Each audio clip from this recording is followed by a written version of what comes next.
Is your Ninja Espresso showing error code ER03 on the display? This usually means there's a problem with the brew mechanism or internal sensors. Here's what to check and how to get back up and running. Step 1. Unplug and wait 60 seconds. This is the fastest way to clear temporary sensor glitches.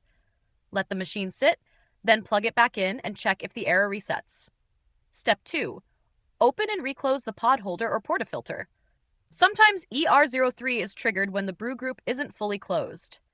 Remove your pod or portafilter and make sure it clicks firmly into place. Step 3. Check for any stuck components. Look inside the brew head area for stuck pods, misaligned parts, or loose grinds. Clean out anything that could block movement or trigger a safety sensor. Step 4. Run a water-only cycle.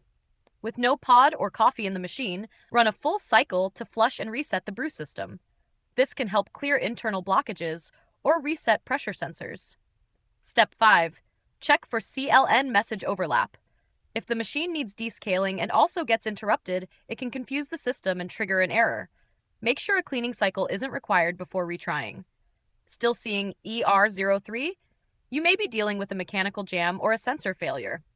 Reach out to Ninja Support. Link is in the description. If this helped, subscribe to No Filler Fixes for more fast appliance guides. Got another issue? Drop it in the comments. We might feature it next. Thanks for watching, and enjoy your coffee.